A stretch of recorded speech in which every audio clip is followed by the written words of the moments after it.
one amazing series of YA novels, an insatiable thirst to relive the glory that is K.A. Applegate's literary masterpiece.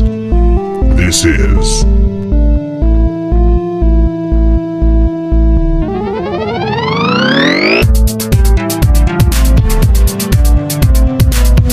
Animorphs number 18, The Decision.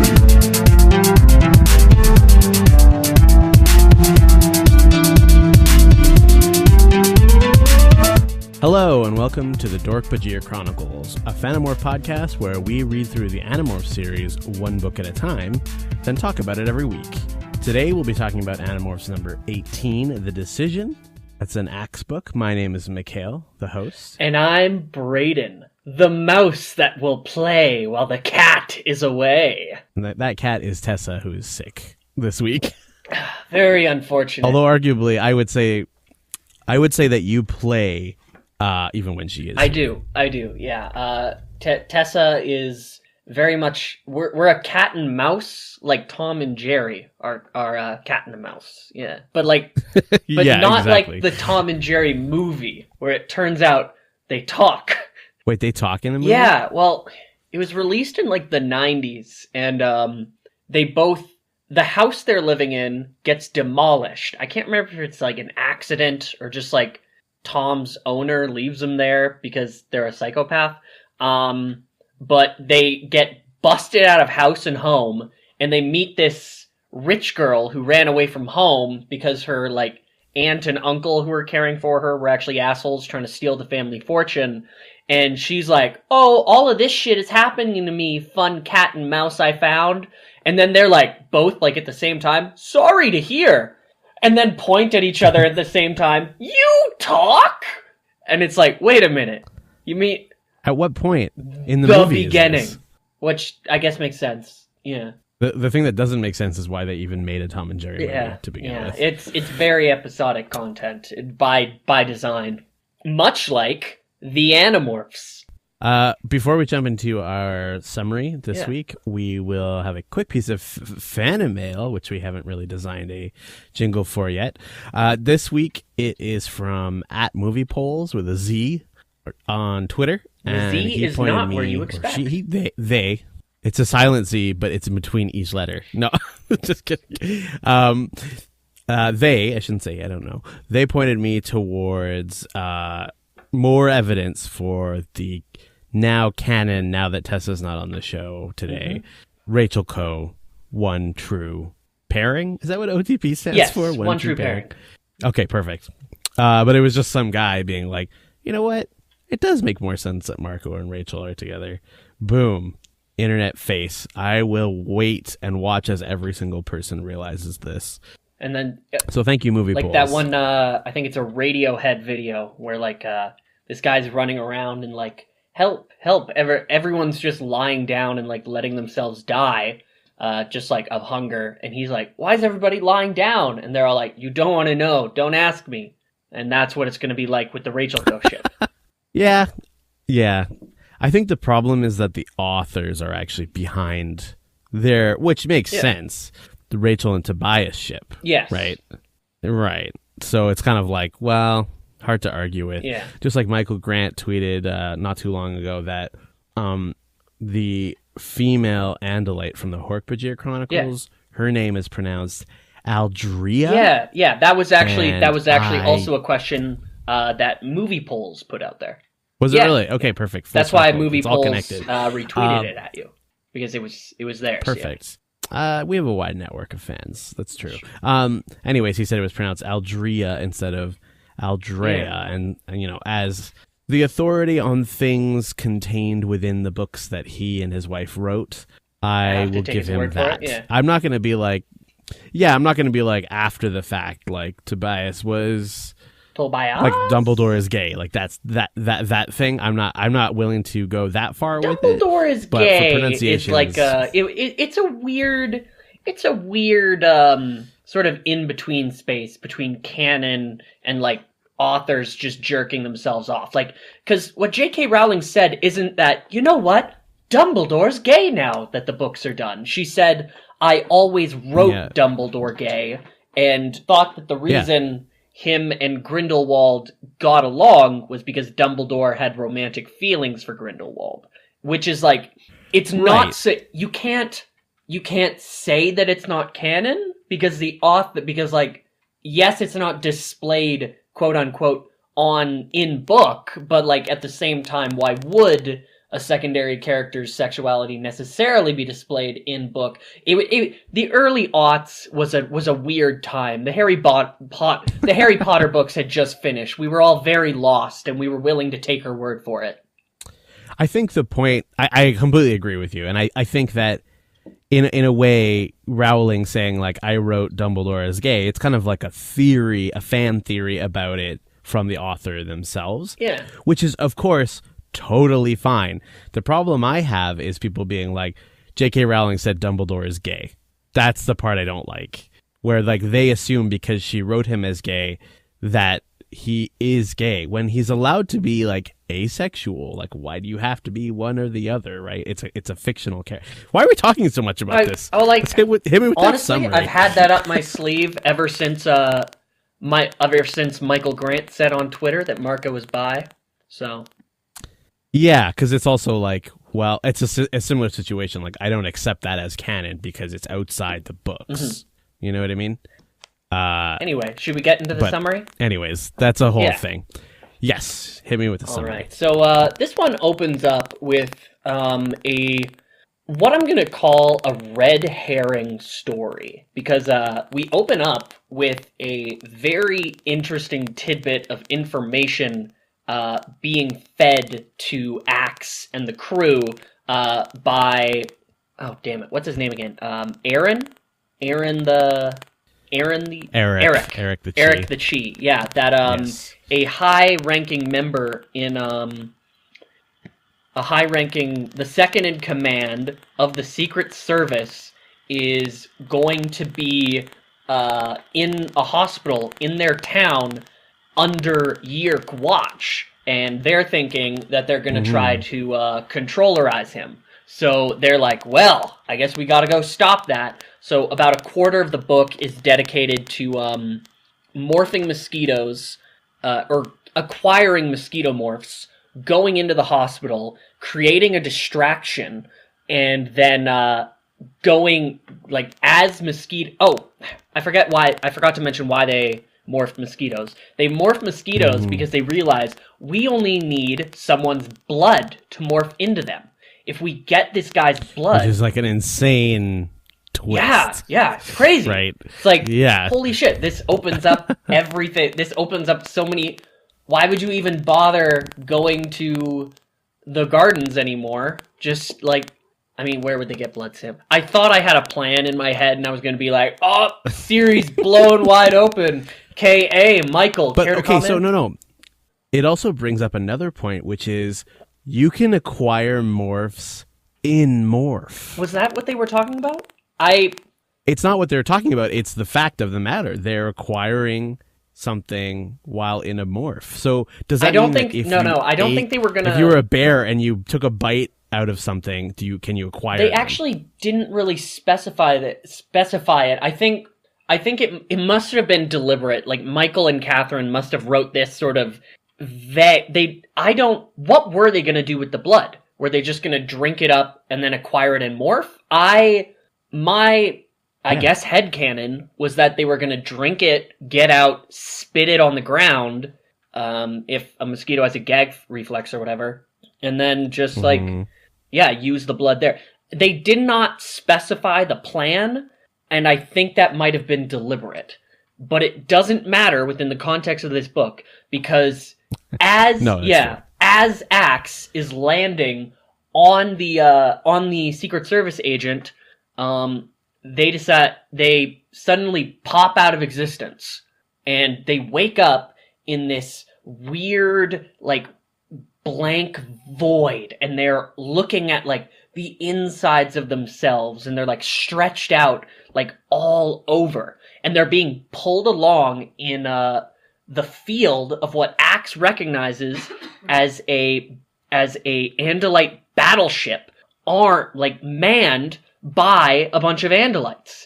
And he realizes, hey, holy shit, this is what I was talking about back in book 8, that like biomass from morphing into smaller creatures is shifted into Z-space. And like people theorized that maybe that mass could be like struck by a ship and destroyed, and you'd never be able to get out of that smaller morph.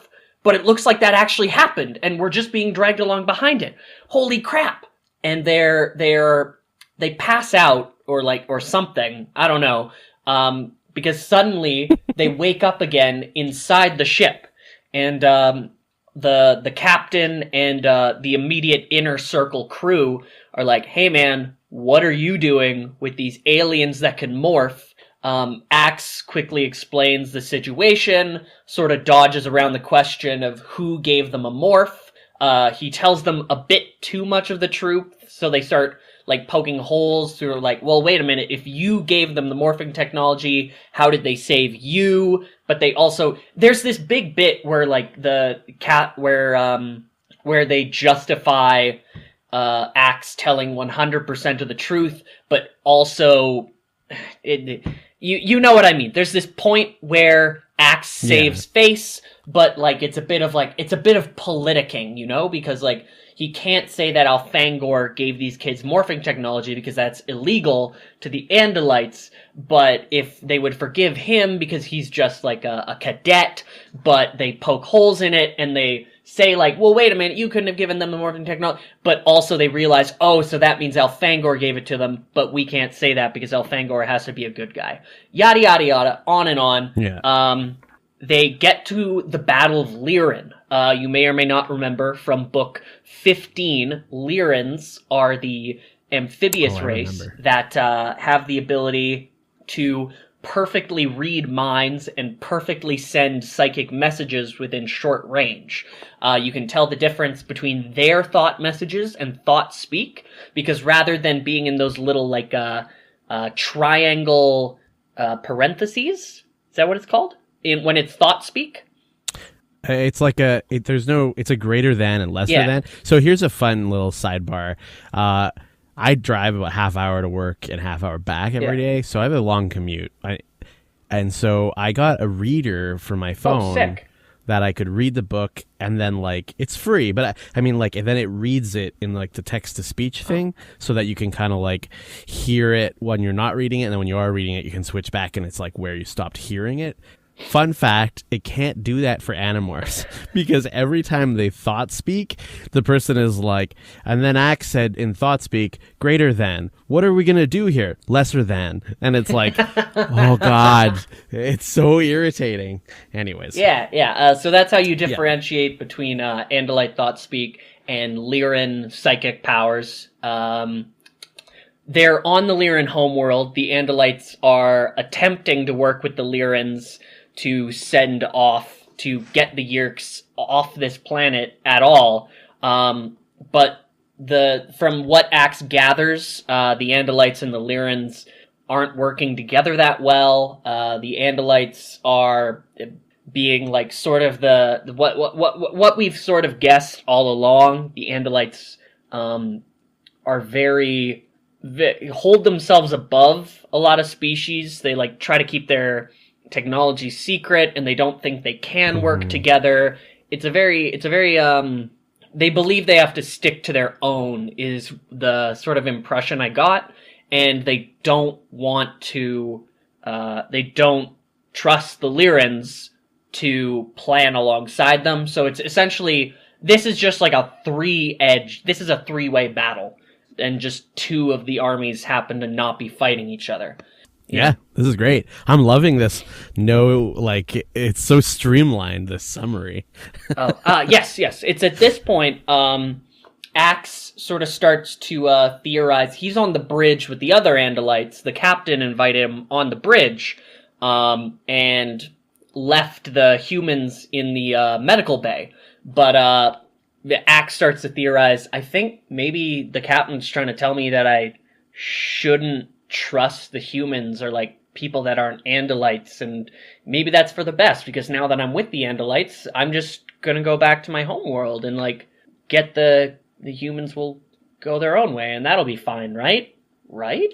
But it's immediately right then the captain slices off his tactical officer's tail and shoots all the other Andalites and on the bridge, except Axe, and is like, "Ha, you fucking it! I'm a traitor.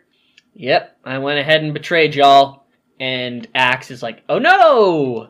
What are we gonna do? I hope I can thought speak loud enough to the guys in the medical bay," and they're like, "Shazam! We're already here as tiny little bugs, you dumb bitch. Thought we would hang out in a hospital?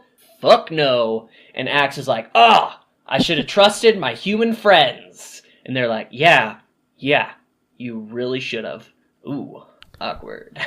Anyway, they make that pretty clear also.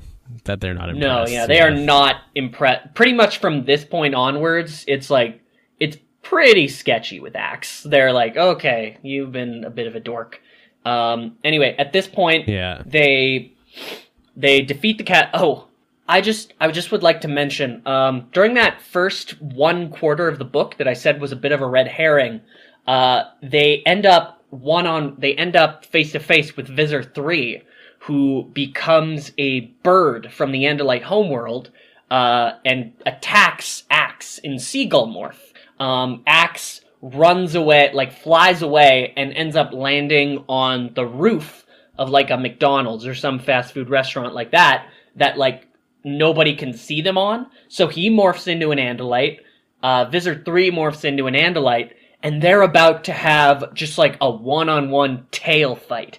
And Axe is all like, "Oh shit, I don't know if I can take him on. He's bigger, he's stronger, he's got reach on me, but obviously I'm more well-trained. He's obviously not as confident. I think I could do this." And there's this moment, I'm like, fuck, yes, one-on-one sword fight. I fucking love, I love it in fiction when just, fights between anyone comes down to just fist fights, because martial arts, especially martial arts with with non-real things like scorpion tails and not real weapons like a buster sword or whatever, there can be so much room to color what sort of martial arts they find. If you're into old martial arts movies Bruce Lee and stuff like that,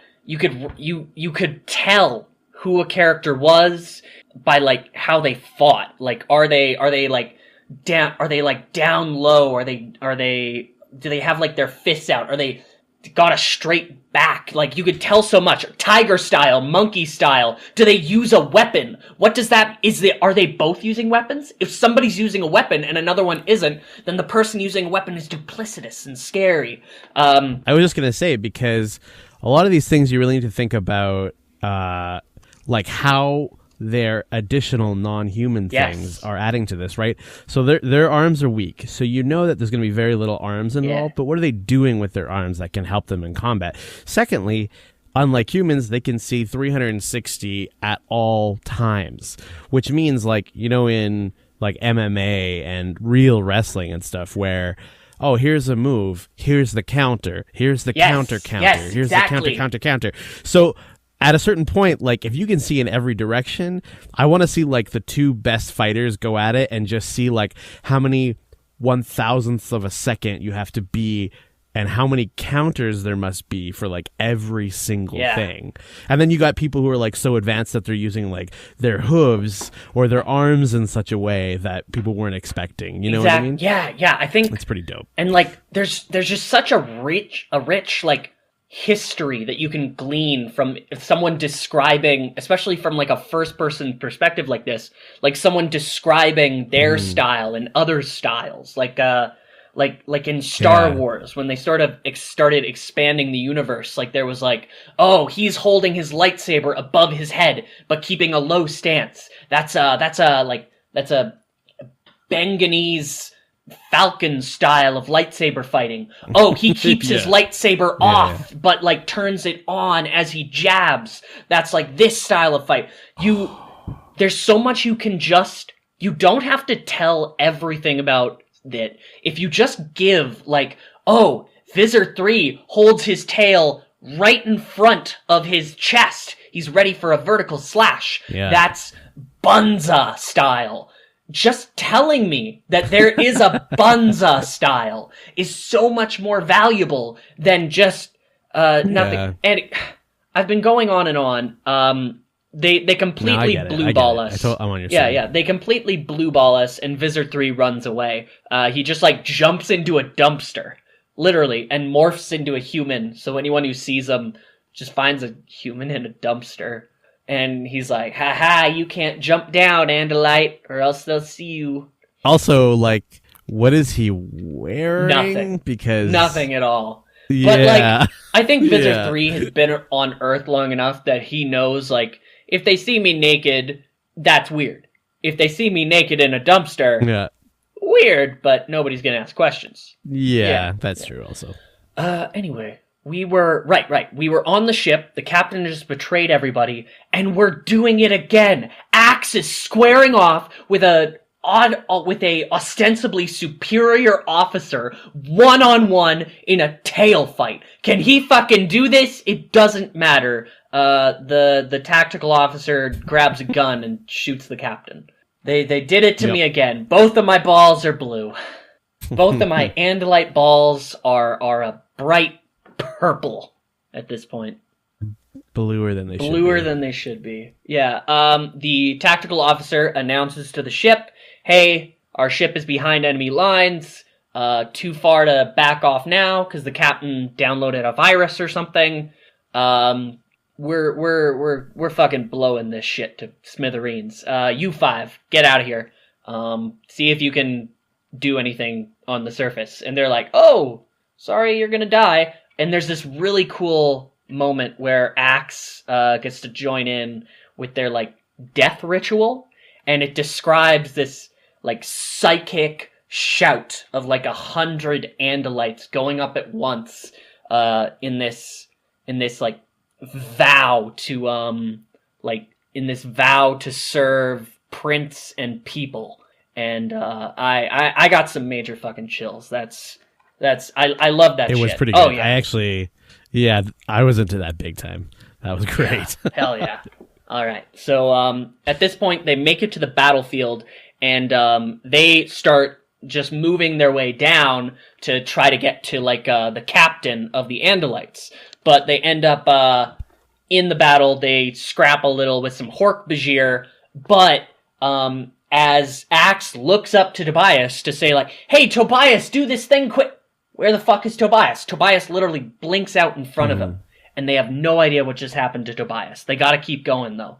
Eventually, they reach the captain, and the captain explains to them, hey, we've gotta, all of our soldiers are, like, have the morphing technology, but it's all for, like, we use this for spy shit. We've never used this for combat. They don't have underwater morphs, but we have a plan that needs underwater morphs. We need you guys.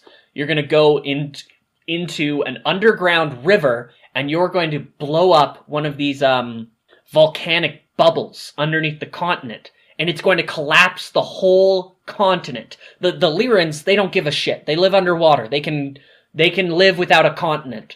But the Yeerks, they need the land to like stage their assaults. So this will cripple them. Can you do this for us? Sure thing. All four of us can do this for you. Oh, Rachel's gone too. She also disappeared while we weren't looking. And they're like, what the hell is going on? Get a science officer over here. And the science officer is like, oh shit, you said you went into Z-space and got caught? Okay, my guess is that when their biomass that was in Z-space got caught in the ship's energy field, it pulled their consciousness into the Z-space, their biomass in Z-space as well.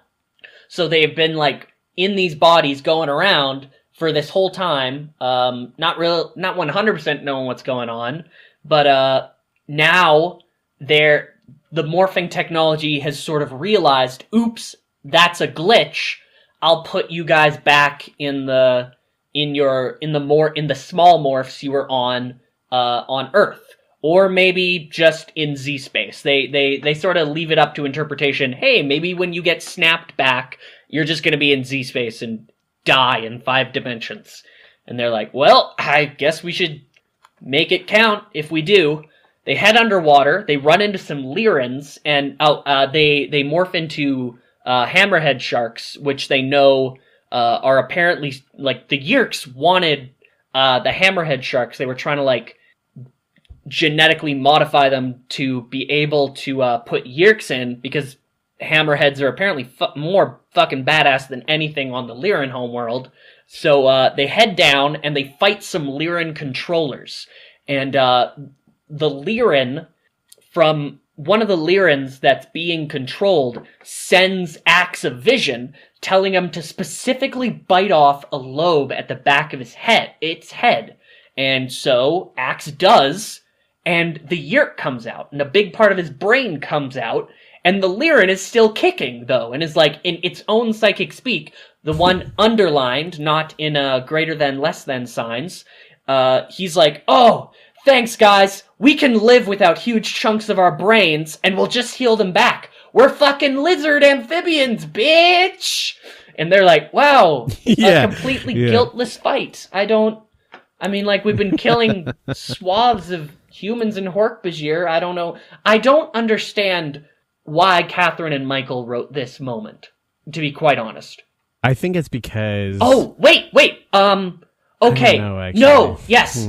They were underwater and ran into the Lyrans, who told them they could bite off the back of their heads before they ran into the commander, not after. And they needed directions to the Andalites. So I guess... Right, but the tactical officer said, we need you behind enemy lines, kind of thing.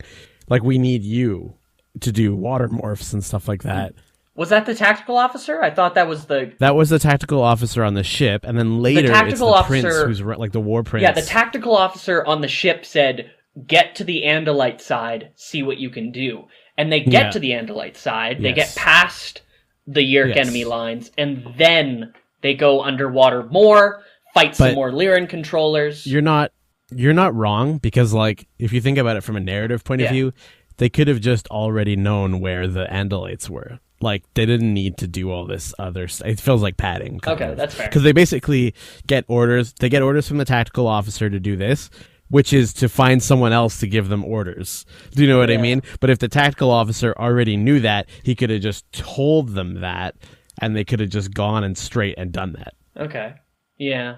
So, from a narrative point of view, it seems like it's just like... And to be fair... The Lyran homeworld, like, description is probably the coolest part of the whole book. Oh my gosh! So I wouldn't have wanted to miss it. They described some amazing shit down there. Like, I saw it's very cool. It was like, Catherine, Michael, kudos, fucking dose. It was very good. Mm-hmm. Anyways, all right. So they get into the river, the underground rivers. They swim in. And at this point, Marco and Cassie have also disappeared. Or did I already say Marco disappeared? Yeah, I did. Cassie disappears, and it's down to Jake and Axe. Yeah, no, Marco was still there until almost before they leave the War Prince. Right. And then he leaves when they meet the War Prince, and then Cassie leaves, I'm pretty sure, after that. And then it's Jake and Axe only who do the majority of the second Hammerhead morph part. Mm-hmm. Yeah. Where they're headed and then they head into the caves. Yeah. They get into the river. They come out in a cave and have to get past a bunch of predatory echolocating snakes. But they were followed by some Dork-Bajir kitted out to be able to live fight underwater. And they realized, I guess we just gotta blow them up anyway, and we might fucking die. Are you cool with that? Yeah. No. I think you got it mixed up. When they get to the cave where the bomb is hidden, it's all above water. Oh, is it above? So the Dork-Bajir don't need to be under. Right. But I mean, I assume they had to swim in. No. Oh. It's on the... No, because the Dork-Bajir drop in from above, remember? And they have little jetpacks on their feet. Well. And their tails, it says. See, when they described that, I just thought that was like the jets that the Dork-Bajir used in number 15 when they were swimming underwater. You might actually be right. I'm probably remembering it wrong. I sometimes rush the ending. Anyway, Sure. the bomb goes off, and they're like, oh shit, are we dead? Bloop! They're back in the mosquito bodies. Literally the second they left. Do you know what the real mindfuck is from all of this? Is that Tobias popped in first, but he thought everybody else popped back in at the same time as him. Whoa. So later, they get back to Cassie's barn and they're like, Tobias, like, we did some fucking rad shit after you popped out. And he's like, oh, God damn it. Like, he missed the whole good part of the whole thing. I don't think that's only really caught the beginning part. I don't think that's really how they think about this war at this point, as like rad fun stuff. But yeah, I hear you. You're not wrong. Yeah. Anyway, yeah, they come home and it turns out the Yeerks are still like the Yeerk human controllers are still firing their guns all around and like, hey, what's going on? And the guy who was in the coma wakes up and he's like, who was in the hospital? He was in the hospital because he was in a coma because it turned out the Yeerks had engineered an accident to happen. Chapman hit him with his minivan. Yeah, well, he was hit by a van owned by Chapman. I don't think... Yeah, no, I prefer the way you put it. Yes, Chapman personally arranged for the second head of the Secret Service to be to be like Pulp Fiction style, walking across the street as he pulled up his minivan and just didn't hit the brakes. Sorry, what did you think it was? He like bought the car under his own name and then got one of his minions. I did expect it to be, I pictured a little more covert than that, rather than just like, because like I assume Chapman is in more books. Like, what are they gonna do next book? Like, oh, there's a new vice principal. Why's that? Chapman went to fucking Guantanamo Bay because they think he's a terrorist because he hit a Secret Service member with his car. Oh. No, I thought it was like an accident. Like he made it look like an accident. Also, I just picture the Secret Service guy being like, da-doot, like just walking across the street, not paying any attention at all from the way they describe it. And then Chapman comes around the corner with like, his face is all red and his eyes are bugging out and he's like, driving his like 2003 Chevy Venture. I still don't think... I think it was just a car... My headcanon, I know you hate that term, is that it was just a car purchased by Chapman, and then they used it to perform this. Because even if Chapman did it himself, I think people would be suspicious that, like, a school principal, a vice principal, was still a vice principal after hitting a pretty major member of the Secret Service with his car. Like, people would question that. But what if it was an accident? Like, what if it really genuinely was an accident? I don't know. I don't know either. I just don't see Chapman having to do this himself. You are probably very much right, because it's a little cartoony. I agree. I just thought the image was fucking hilarious. When I read that, I laughed. Okay. So this one ends on a bit of a bittersweet note, because they're like, well, Axe, how do you feel about not being on your home? And he's like, well, I'm fucking alone and I have to eat shitty earth grass and worms. That's another cool thing. It's specified that he gets nutrients from stepping on worms as well. Andalites confirmed omnivores, even though they eat through their goddamn hooves. That's weird. Anyway, and he's like, well, sure does suck being stuck far from home, but I got my fucking bunza. Bunza. Okay. All right. There's some stuff, now we've finished the summary, thank you. There are some things that I really feel like we need to address. Yes. One of them is, Z-Space. First, I think it's there's that. I feel like I've made myself pretty clear about Z-Space, but I've also made my peace with it because it's kind of like, it's just like the FTL drives in Battlestar. It's just like hyperspace in Star Wars. Like, you need to give some reason why people could move between planets and not, disintegrate their bodies. Right? Yeah. And that's Z-Space. The cool thing about Z-Space that we find out Yeah. on this one is that you can like see the inside of people's bodies and ships. Does that mean that he can like see like their testicles and Yes. stuff like Yeah. through their? Oh fuck yeah! They that's have dope. all seen each other's genitals now. It is canon Meaning- that Rachel has seen Marcus's huge dingus. Oh, I'm okay with Mhm. that. And that's pretty much all I wanted to say about Z-Space because I know we Well, could have like, endless arguments about it, but whatever. I still think it works because again, zero friction, and two, spaces aren't as far away from each other in it. Like have you ever? It's in Dungeons and Dragons and Pathfinder. It specifies that a way to travel if you don't have access to like teleport or whatever is to go to a different plane, just like quickly plane hop to a different plane that has a 1-to-1 of the planet you're on, like the shadow plane, but sometimes distances are shorter there. So like from San Francisco to New York in real life is literally an entire country away. But maybe in Shadow America, on the Shadow Plane, they are closer together. And if you start in Earth America, port to Shadow America, and then walk like maybe even just 5 feet, you'll be in a location that still registers as New York, and then you port back to Earth, New York, and it'll port you into Earth, New York. You are like literally describing the underworld in Minecraft. Every 1 square in the underworld is like 5 squares in the overworld. Yeah, like that, yeah. Yeah. I'm sure all our young and hip listeners. I didn't know are that about Minecraft. It's totally true. I did not play a lot of it, but I do remember that pretty. You know specifically. some metagame stuff. Yes. Few small points I want to make. They mentioned Visser 4.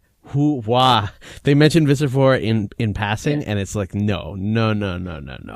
Tell me about this juicy Visser 4. Oh my god, because it's like who Visser is 4 he? is friends with Visser 3, and it's like, who's friends with Visser 3? But I need to meet this person. Was he even being serious? Was he like? I don't was he know. sarcastic? Do Yerks do I don't know. sarcasm?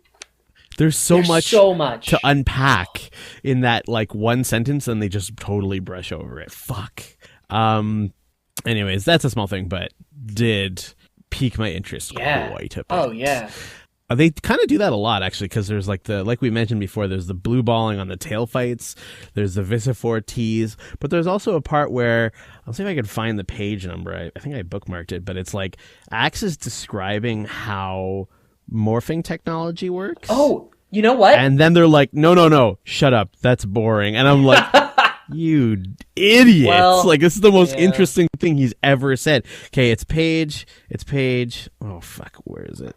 Page 27, he says, they're talking about like getting HIV through a mosquito. Diseases cannot be transmitted during acquiring, Axe said quickly.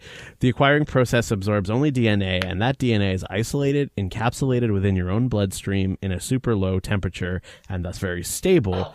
Naltron molecule sphere. You see, I think my brain just fell asleep, Marco interrupted. Fuck you, Marco. Fuck I don't you. usually say that, so you know how serious I am. I love you. Fuck you. Okay. I wanted to know so much more about another that. interesting bit about morphing tech that I kind of took from this is how surprised Axe is to see that Visser 3 has a Andalite homeworld morph. When he's like, oh my god, that means Visser 3 has been to the homeworld. And I'm like, oh my god, it means his body has? Wait, did Visser 3 not get all of his Andalite body's morphs? I'm confused. And like, so okay, so this is like, this is a big deal. This is one of Tessa's moment where it's like, there could be a spoiler here, but I won't tell you. But I will tell you that I had that exact same thought, knowing what I know about Visser 3 and Visser 3's host, that I don't think it explicitly says that he doesn't have a Caffet bird morph, but I think it's pretty safe to say that he would probably have that morph already. Like, even if knowing what I know about his role in the war, like the Okay. general war. because he was in was he the one in Dork-Bajir Chronicles? Yeah, he Yeah. was the Q virus guy. Yeah. And I just like it quickly specifies that that Andalites aren't really using morphing technology to like its full capacity. They just say like all of our Andalite warriors have morphing, but they don't like really spend time doing it. It's mostly for like spies and like information gathering. But Yeah, like it is. it is still a huge leap for Axe to say Visor 3 has been on my home planet because he has some bird that's from there. Because don't they even say like, oh, well, maybe somebody brought him a bird? Yeah. And it's like, well, yeah. I mean, that sounds like a dope bird Yeah. that they probably make Oh, pets yeah. out of, right? Like Like he might have I'm even sure there's a black specifically requested it when he noticed how many small birds that the Andalite bandits turned into. yeah. Because Axe Yeah, hell yeah. specifies this bird is really good at attacking small birds. That's true. And the only thing that saves him is his agility, Yeah. which we'll talk about next week because the northern harrier is actually one of the birds for life in the gardens, and that is like one of the things that they're all about is their agility. I did think it was pretty funny when he describes himself essentially flying a loop through the two holes in the McDonald's arches. logo. Yeah, that's pretty good. But not quite like that. actually making it. No, but the concept is funny enough, but he takes it so seriously that it was like hard to laugh. Yeah. But yeah. Okay, Braden, hit me with your predictions for next week's or 2 weeks from now book, which is Megamorphs number 2 in the Time of Dinosaurs. Okay, so in Megamorphs, okay. Well, first things first, it's called In the Time of Dinosaurs. Mm-hmm. Obviously, they're gonna see some dinosaurs. Maybe dinosaurs are gonna come to them, like Visor 3 finds some dino DNA and brings them forward. I don't think I want to believe they won't do time travel again. That they won't do another Serio rip, but But what are you really thinking? Yeah. Yeah, baby. Yeah. Yeah. I mean, anything could happen at this point. The inside cover is just like with the first one, just like sort of layover retextures of their face. Mm-hmm. So that's interesting and neat. I mean, not really. They kind of look horrible, the covers, I think. Fun fact, they made 7 different covers for this one. Each inside cover featuring a different Animorph. They also... this was like a huge... Maybe we'll talk about this more when we talk about the book proper, but it was like a huge publicity event where they'd cutouts and stuff at bookstores that you could like take your picture in front of and stuff. Oh, I did not go to any of those things. I didn't think it was, in retrospect, really worth it, but I mean, dinosaurs, children, I get it. Anyways, okay, that's it for predictions. Next week, in our bi-weekly episode of Live from the Gardens, we'll be talking about the Northern Harrier and the Mosquito, which are the 2 morphs from this book. Next week, we'll be talking about Megamorphs number 2 in the Time of Dinosaurs, our second Megamorphs book.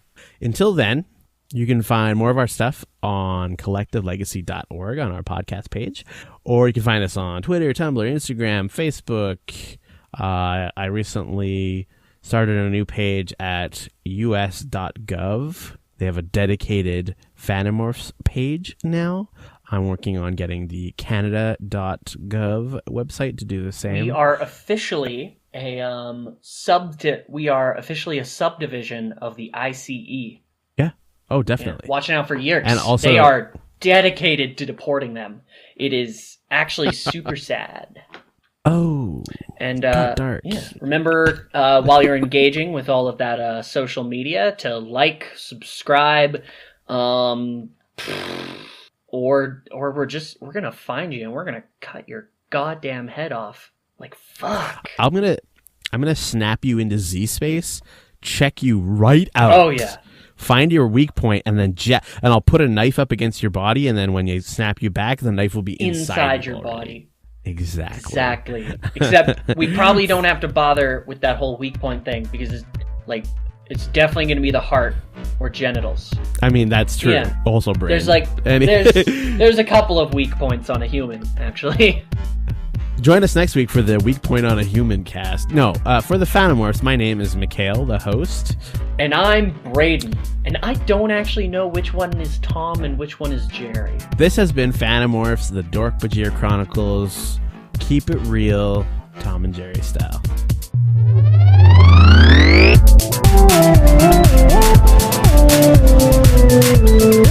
If you're looking for more Fanimorphs content, you can find us on Twitter, Instagram, and Facebook.